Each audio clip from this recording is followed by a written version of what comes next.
ये पेन कहीं ना कहीं से तो आया होगा, मतलब किसी फैक्ट्री में बना होगा।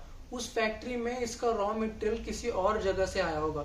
उस रॉ मटेरियल का छोटा स्रोत कहीं और होगा, उसका मूल स्रोत, उस रॉ मटेरियल का मूल स्रोत कहीं और होगा, और उसका महान स्रोत जहाँ से इसकी शुरुआत हुई है वो कहीं और होगा।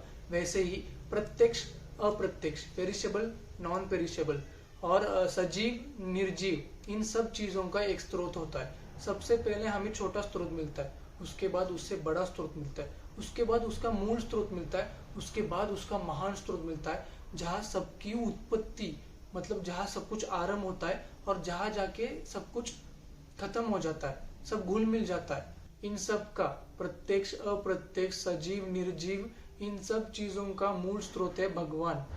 फॉर एग्जाम्पल, अगर किसी को एक बिल्डिंग के, एक फ्लैट के एक छोटे से रूम में रख दिया और उसको लॉक कर दिया, उसको बाहर जो कुछ भी मिलता है, बाहर दुनिया में जो कुछ भी मिलता है सब कुछ दे दिया, लेकिन उसको ये नहीं पता होगा कि उस फ्लैट का कोई और मालिक है, उस बिल्डिंग का कोई और मालिक है, उस एरिया को कोई और चलाता है, उस सिटी को कोई और चलाता है, उस स्टेट को कोई और चलाता है, और इस कंट्री को कोई और चलाता है, उसको पता ही नहीं होगा। लेकिन ये सत्य है। वैसे ही हमें लगता है कि सिर्फ एक ये पृथ्वी है और बाकी जो सौरमंडल में बाकी जो प्लैनेट्स है वो है। उन सबको छोड़कर अलग अलग ब्रह्मांड है, सिर्फ एक यही एक ब्रह्मांड नहीं है, और बहुत अनंत ब्रह्मांड है। और इन सब अनंत ब्रह्मांडों का शुरुआत, इन सब अनंत ब्रह्मांडों की उत्पत्ति कहाँ से आती है? श्री हरि से आती है।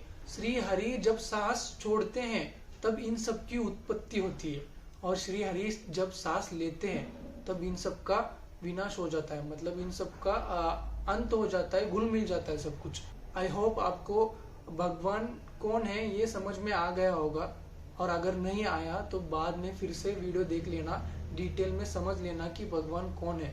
अभी अगले वीडियो में मैं आपको बताऊंगा भगवान का स्वभाव कैसा है। तब तक ऐसे ही सीखते रहते हैं, साथ में मिलकर, और साथ में मिलकर सनातन धर्म का प्रचार करते हैं, जो कि शाश्वत है। शाश्वत का मतलब जिसका कोई अंत नहीं है। जय सिया राम।